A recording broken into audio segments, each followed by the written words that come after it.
साथियों नमस्कार।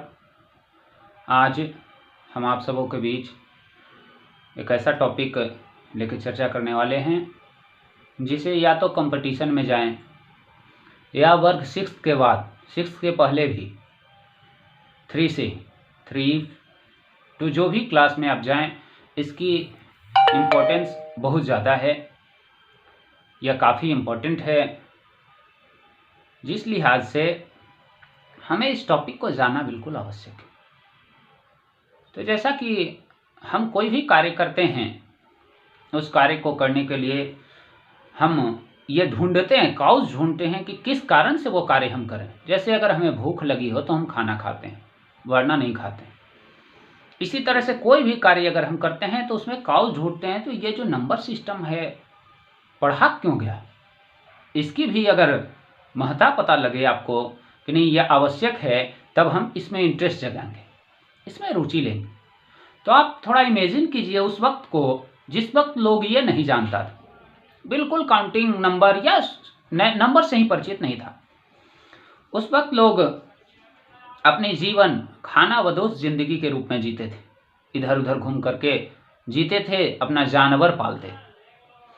तो वो जो थे ढेर सारा भेड़ बकरी पालते थे एक जगह और बाड़ा लगा दिए। इस बाड़ा से बाहर ले जाते वक्त गेट पे एक व्यक्ति खड़ा हो जाते थे और यहाँ से पत्थर के सहारे, एक पत्थर या एक मिट्टी का ढेला रख दिए, एक भेड़ को क्रॉस किए, दूसरा ढेला रख दिए, दूसरे को क्रॉस किए, तीसरे को क्रॉस किए, चौथे को क्रॉस किए, और उसी तरह से यहाँ पत्थर या स्टिक, लकड़ी का टुकड़ा वगैरह कुछ रखते गए ताकि बाद में वो गिन सके। और जब शाम को वो सब वापस आता था तो एक स्टिक इधर रखते थे और एक भेड़ को अंदर प्रवेश करवा दिया, दूसरे स्टिक को यहाँ रखे, दूसरे भेड़ को अंदर प्रवेश करवा दिया, और इस तरह से वो अपना जानवरों की काउंटिंग कर लेते थे। इसमें जो घटबड़ होता था तो वो सब आपस में मैनेज कर लेते थे, क्योंकि उन लोगों में ज़्यादा लोभ नहीं था। क्योंकि लोभ किसी की कमी की वजह से भी लोभ पनपता है।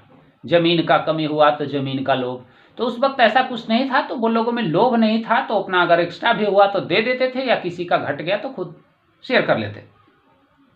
अब क्या हुआ कि कभी कभी यह घटना घट गई कि जंगल में आग लग गई और ये जो लकड़ी का टुकड़ा है इसको वहां रखा हुआ है, तो इस पूरा जल जाएगा। जलने के बाद अब वो काउंटिंग किस तरह से कर पाए।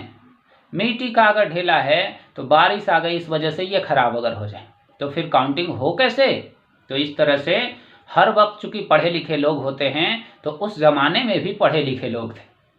उन्होंने विचार किया कि क्यों न ये सब लकड़ी और ये सब टुकड़ा के जगह पर कुछ ऐसा चीज इजाद किया जाए जिससे ये स्पष्ट कर दे कि अगर इस तरह का है तो ये नंबर है।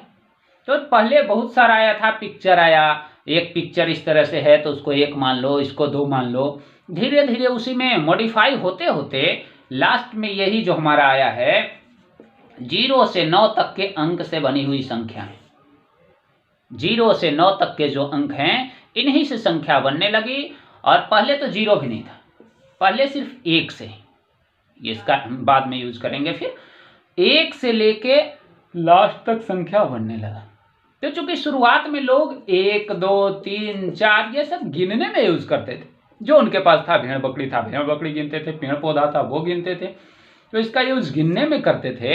इसके चलते इसका नाम ही दे दिया गया काउंटिंग नंबर, गिनती की संख्या। या ऐसा भी समझ सकते हैं कि जो लोग इसे प्रकृति प्रदत्त मानते हैं, नेचर के द्वारा गिफ्टेड मानते हैं, उन्होंने माना इसे कि यह नेचुरल नंबर, और इसे हिंदी में बोला गया प्राकृतिक या प्राकृत संख्या। प्राकृत या प्राकृतिक संख्या, और इसे परिभाषित कर दिया गया कि गिनती की संख्या को प्राकृत संख्या कहते हैं। All counting numbers are natural number.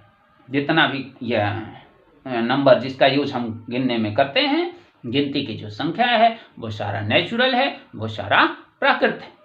इस तरह से यह प्राकृत संख्या हमारा स्टार्ट हुआ।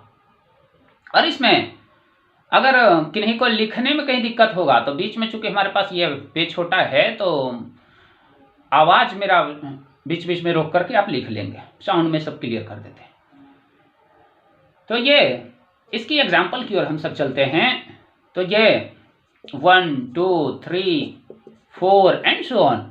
चूंकि इससे पहले वाला जो 0 है हम कहीं गिनने में यूज नहीं करते हैं। कोई नहीं कहता ऐसा कि 0 पेन है, 0 टॉफी है, 0 बुक है, कोई नहीं कहता है। -1 पेन कोई नहीं कहता है। तो हम गिनने में यूज क्या करते हैं? तो 1 कलम, 2 कलम, 3 कलम, 1 किताब, 2 किताब, 3 किताब। तो इस तरह से इसे गिनने में हम यूज कर रहे हैं। तो यह नेचुरल नंबर। अब ये नेचुरल नंबर का क्लासिफिकेशन होता है, बंटवारा होता है। फर्स्ट क्लासिफिकेशन हम लोग फैक्टराइजेशन के आधार पर पढ़ लेंगे। फर्स्ट जो ये है बेस्ड ऑन फैक्टराइजेशन।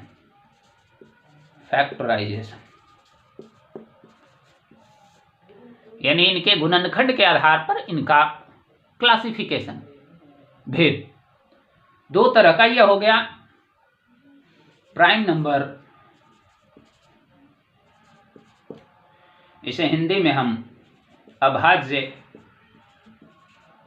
या रूढ़ कहते हैं।